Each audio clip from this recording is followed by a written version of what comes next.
दोस्तों, इस live video को शुरू करने से पहले आप लोगों को बता दें कि अभी रिलीज हो चुका है खेसारी लाल यादव का गाना सारेगामा हम भोजपुरी पे, जिस गाना का नाम है चलो बुलावा आया है।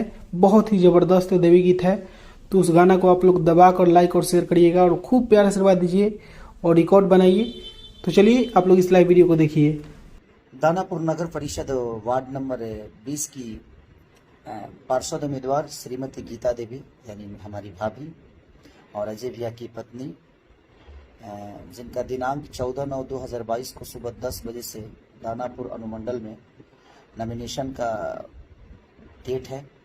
तो आप लोग 10 बजे सुबह भारी से संख्या में जाकर और अपना प्यार और आशीर्वाद दीजिए और हमारी भाभी का सपोर्ट करिए, हमारे अजय भैया को सपोर्ट करिए, अपना प्यार और आशीर्वाद दीजिए 14/9/2022 को।